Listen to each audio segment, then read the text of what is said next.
কি ভুলটা আছে আপনারা দেখুন, দেখুন ভুলটা এখানে কি আছে। স্পেসটা খালি দেওয়া স্পেসটা খালি স্পেসটা দেওয়া নাই এখানে। এর আগে স্পেস থাকবে।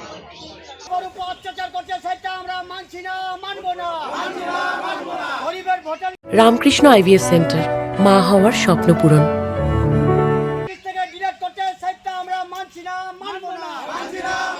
গণেশ কুমার যদি এটা ভালো না করে ভোটের নাম যেন বাদ না যায়, যদি ভোটে বাদ যায় তাহলে এসডি অফিস থেকে বিডিও অফিস একটা কাগজ ছাড়ে কথা বলবো না, বুঝলেন তো। কেন আমরা এখানকার মানে জন্ম স্থান, বুঝলেন তো। কোনোটা এই যে যতগুলা দেখেছেন এটা আমাদের বাপ দাদার কারণে সব ডোনেট করা যায় এতদিন ধরে।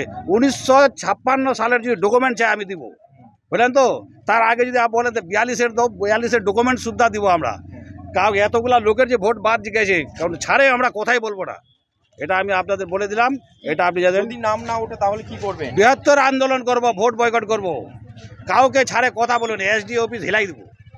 10,000 লোক নিয়ে যাবে এসডি অফিস, নিজে এসডি অফিস হিলাই ছাড়িয়ে দেবো। এসডি অফিস থেকে পুরা ফাঁসি দেয় বিডিও অফিস। কাউকে ছাড়ে কথা বলবো না। সামনেই তো ভোট হচ্ছে। সামনে ভোট হচ্ছে, আগে আমাদের নাম উঠায় তারপরে ভোট, নাহলে ভোট হতেই দিব না। ওর আগে আমরা আন্দোলন শুরু করে দেবো, ভোট ক্যান্সেল করে দেবো। তাহলে যদি আমাদের ভোটটা যদি না হয় তো মোদি কিরম করে প্রধানমন্ত্রী হলো? ওকে বাদ যাক, আমরা ভোট করব। ও কি বাপের জিম্মেদারি এখানে প্রধানমন্ত্রী হওয়ার? ওকে না পাবো, দরকার হলে পুরা সবাইকে, সব বড় বড় হিটলার নেতাগুলোকে নিয়ে আসা আন্দোলন করা শুরু করবো। কোনো কাগজ ছড়ে একটা কথা বলবো না। ভোট বয়কট করবে নাকি আপনারা? ভোট বয়কট করবো, যদি ভোট যদি না হয় আমাদের সবগুলা নাম যেন উঠে, কাউকে ছাড়ে কথা বলবো না, সবার নাম উঠতে হবে।